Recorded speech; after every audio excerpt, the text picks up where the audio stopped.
Hi guys, this is me Kolkata Thakur and welcome back to my channel English.com. As promised in the earlier video, in this video we'll be learning about some of the more prepositions like on, in, at and their usages. So first we have in and at. So in and at are used for the names of cities, towns, villages, etc. Generally in is used. So what is the difference between in and at? So in is used when we refer to a place as an area and at is used when we refer to a place as a point or a specific area. So in is used for places which are larger in size, whereas at are used for places which are comparatively smaller in size. For example, we have I stayed in Delhi for 10 days. So in this sentence, Delhi is referred to as an area and hence in is used. In the second sentence, we have our plane stopped at Delhi on the way to Shimla. Here Delhi is only referred to, but why at is used? See, I'm not talking about Delhi and Shimla being same size, or maybe Delhi is bigger in size than Shimla, but here in this sentence, our main aim was to reach Shimla and Delhi was a small point in our travel. So when a place is referred to as a point, then we use at. We can again note that in is used while referring to the names of the streets and at is used while we are giving the house numbers. For example, he lives in Vasant Kunj. So this is an area and this is the name of a street or a colony. So in is used. In the second sentence we have he lives at 25B Vasant Kunj. So it is a particular address. Okay, and so we use at. Then we have I live at Ranchi in Jharkhand. So Jharkhand is a bigger area and Jharkhand is a state and Ranchi is a city. So while referring to the bigger area we use in, and while referring to an area comparatively smaller than that we refer to it as at. We also use at when we talk about shops, group activities or places of works. For example, we have there weren't many people at the meeting. Then we have did you see Geeta at the party? Then we have I saw her at the baker's. So in these three sentences, in the third we use at for referring to a shop.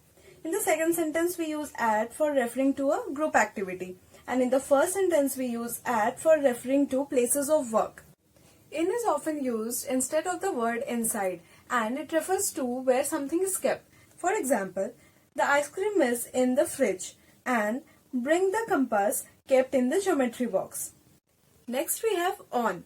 On is used when we think of a place as a surface. For example, put this picture on the wall and the mop is lying on the floor. On is also used while referring to a particular date or a day. For example, on Christmas Eve, on 21st, on Tuesday, on Friday, etc. Next we have till and to. The basic difference between till and to is that till is used when we are referring to a time, whereas to is used when we are referring to a place. For example, I slept till 9 o'clock, so this is a time frame. Then we have wait till I get a job. So here also we are referring to a time.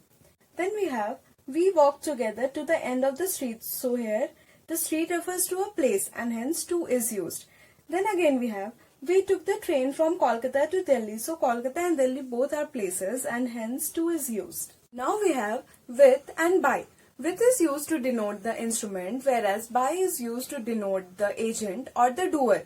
For example, we have the snake was killed with a stick. So here stick is the instrument. Then we have she came with a bunch of flowers. So here with is used. Why? Because bunch of flowers refers to a particular item. Then we have he was shot by the police. So police is here the doer. Then we have he must abide by the law and here law is the agent. So by is used. We often confuse between where to use in and where to use within. See, in and within both refer to a period of time, where in means at the end of and within means before the end of. For example, I shall return in an hour. This means that it might take more than an hour.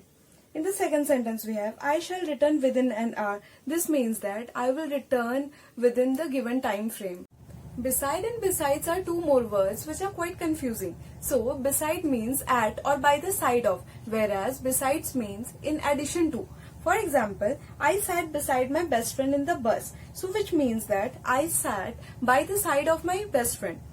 Then we have besides he had many enemies. This means that He was a bad guy, and in addition to that, he had many enemies. The most controversial of all is the use of since and for. Since is used for a point of time or a particular time, whereas for is used for a period of time or time span. For example, it has been raining since 6 am. So 6 am is a particular time and hence we use since.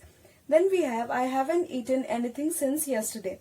So here also we are referring to a particular day. Then we have I have been suffering from flu for the last 3 months. So here 3 months means a period of time.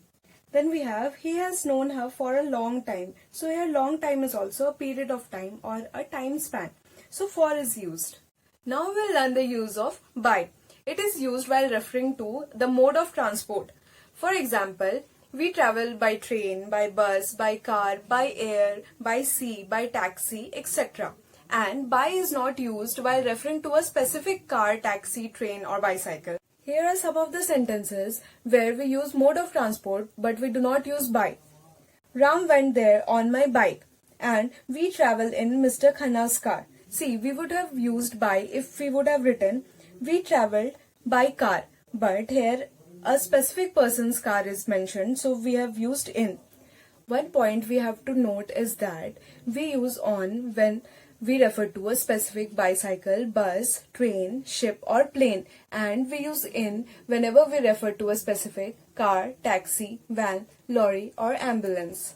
There are some words which always take a particular preposition with them. For example, Rajasthan is famous for its forts. Then we have, my father is fond of cats. So, fond is always used with a preposition of. Then we have, computer is accessible to most people.